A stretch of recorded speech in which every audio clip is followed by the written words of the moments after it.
My dear students, now we will see about the types of ovules.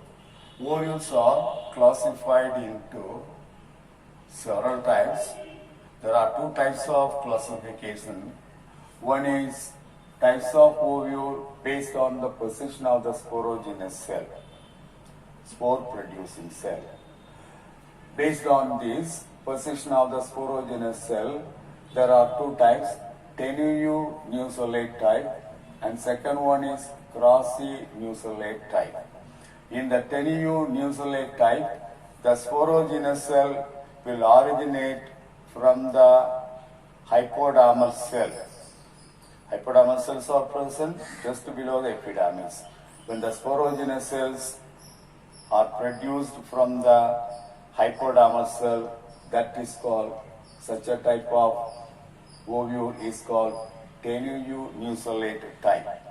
Here the nucellus is very small. Nucellus means what? The body of the ovule contain a parenchymatous tissue is occupied by majority of the major portion of the parenchyma cells, that is called nucellus. Here the nucellus is very small. In the crossinusolate type, the sporogenous cells will originate from the subhypodermal cell, that is just below the epidermis, 3 to 4 layers below the sporogenous cells will originate. Such a type is called crossinusolate type of ovule. Here the nucellus is very large. That is the difference between tenuinusolate type and crossinusolate type. There are two terminology you must know, hypostate and epistate. What is hypostate? Hypostate is a group of cells found at the base of the ovule between the chalosa and embryo sac. When the group of cells are present, such a group of cells found in between embryo sac and chalosa referred as hypostate. Hypostate means it's a group of cells found between chalosa and embryo sac. The second one is epistate. Epistate is a thick-walled cells found above the embryo sac and below the micropyle of the ovule. When a group of cells, thick-walled cells present between the micropyle and the embryo sac of the ovule, that is called epistate. Come to the main types of classification of the ovule.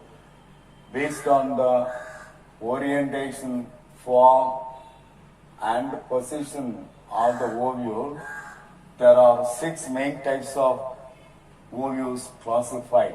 One is orthotropous ovule, second one is anatropous ovule, third one hemianatropous ovule, fourth one campylotropous, fifth one amphitropous ovule, sixth one cercinotropous ovule. Come to the first type. First type is orthotropous ovule. In the case of Piperaceae, Polygonaceae, the members of the Piperaceae, the members of the Polygonaceae, you can see the orthotropous ovule. Orthotropous ovule is the most primitive type of ovule. Here the micropyle is in the distal end. At the top you can see the micropyle. The funicle, chalosa and micropyle, they are oriented in the same straight vertical line, and that is the orthotropous ovule. Here the main point is micropyle, the funicle and the chalosa lie in one straight vertical line. So that is the orthotropous ovule. The second one is anatropous ovule.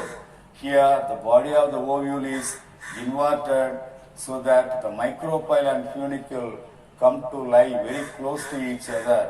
It is a very common type of ovule present in dicause, in monocause. The third one is hemianatropous. The hemianatropous ovule body is placed transversely at right angles to the funicle. It is present at right angles to the funicle. The body of the ovule is oriented at right angles to the funicle. And in the case of the members of Primulaceae, such a type of hemianatropous ovule can be seen. And Camphylotropous, fourth one, Camphylotropous ovule.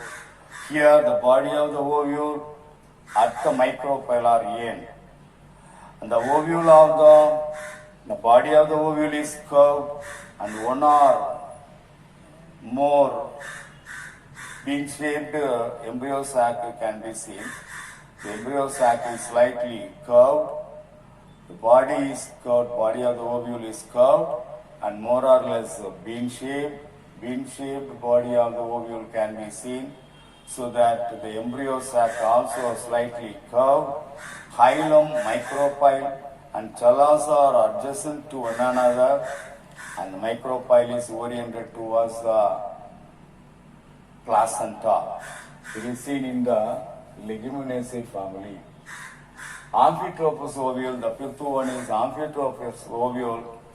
Here, the distance between the hilum and chalaza is less. It has horseshoe-shaped nucellus. Nucellus is horseshoe-shaped because of the orientation of the ovule. The ovule, body of the ovule is curved. Because of the orientation of the ovule, this is also curved and form horseshoe-shaped structure. Can be seen in the Alisnataceae. Sixth one, Cercinotropous ovule. This is the last ovule. Here the funicle is very long and it surrounds the body of the ovule.